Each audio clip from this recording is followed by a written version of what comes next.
Part 3. So after going through all these surgeries, treatments, extra precautions and everything to carry on, all Karen wanted to do was be with her family. That's what made her happy. I offered for us to go on a nice vacation, do something fun. Oh, Karen didn't want that. All she wanted is what she had. 2 beautiful boys, a very loving husband. She had everything she wanted. And I in return had everything I've ever wanted.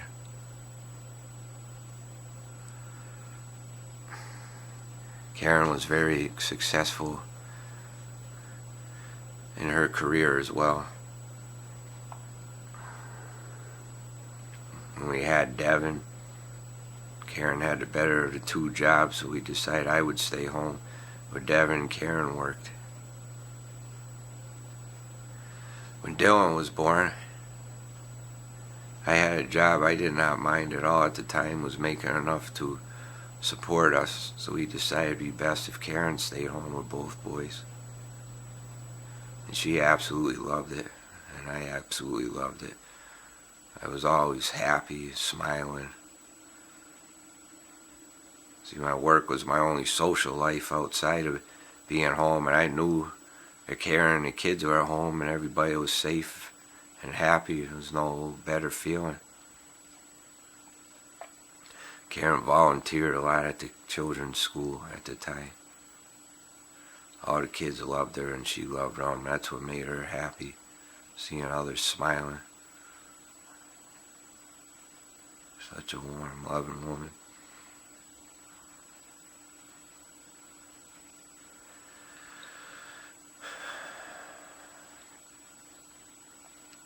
So as time went on, everything seemed great and dandy, and we were doing great, so happy, enjoying life, healthy again, doing what husband and wives do,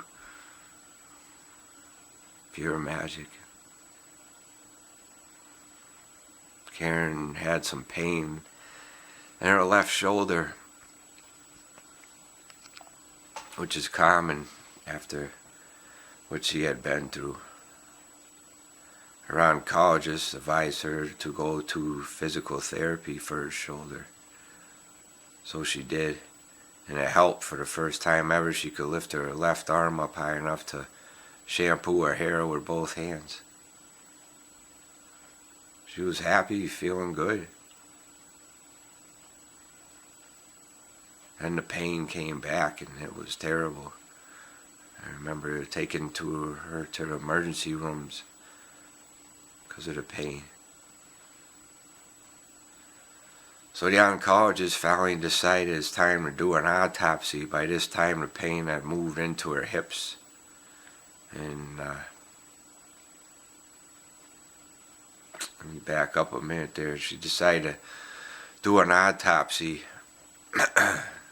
after having a scan done. So we just assumed the autopsy would be on her shoulder or hip. Come and find out, it was on her organs that they wanted to do the autopsy on. We didn't even know or were aware of this until walking into that appointment.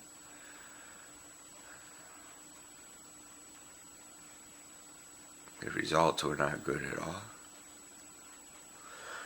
Although Karen did everything possible to beat this terrible disease, to be here with her loved family, the oncologist comes in a room and tells us, "I'm sorry, it's bad. There's no hope this time. It's bad." The cancer was out of control this time, spreading everywhere very fast.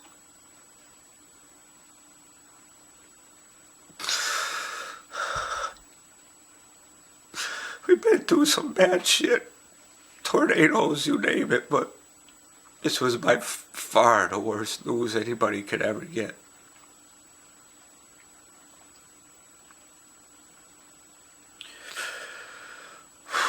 What do you do?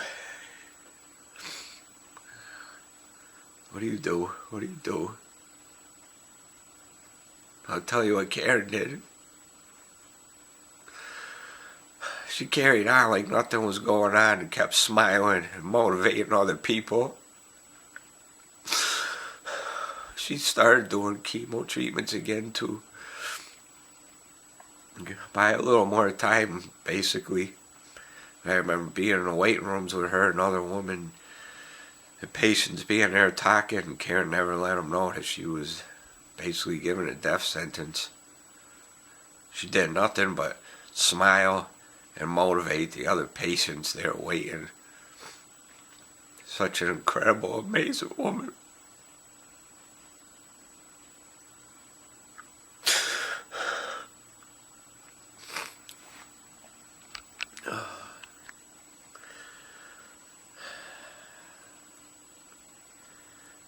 People offered to send her on a vacation and stuff, but the cancer just came and took over so quickly that even if she wanted to, it would not have been enjoyable. She quickly was feeling very, very sick and tired and weak. After everything she did, so when it happened, it was very, very, very frustrating, very sad. We feel so helpless. All you could do is do what you can to comfort them.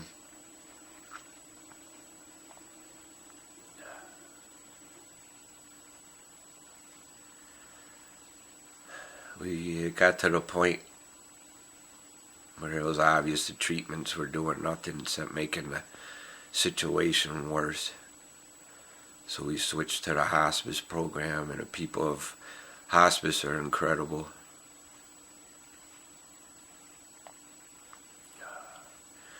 As challenging and as difficult as it was,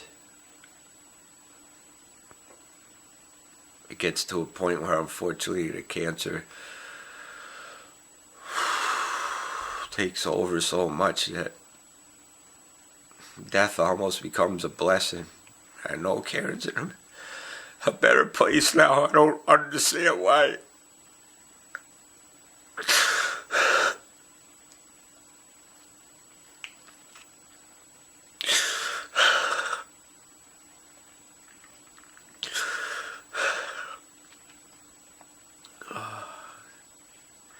I did everything to keep her happy and make her as comfortable as possible through this. It was very challenging, but I would do it again. In a heartbeat, I'd give anything to have her here again.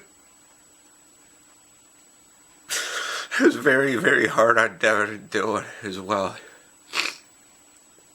Karen was always there for him and loving for him. And even though she was sick and at home, she could still hear what was going on and still mothering them. I felt very torn and overwhelmed, but this ran on pure adrenaline and love, I guess. The kids would need me in one room, and Kara would need me in her room. And to feel wanted is a wonderful feeling, oh, that's for sure. I sure want and need Karen back, but she's with us spiritually and in our hearts. And the hardest part is the kids wanting and needing her mommy, and she's not here, and I have to stay strong for them.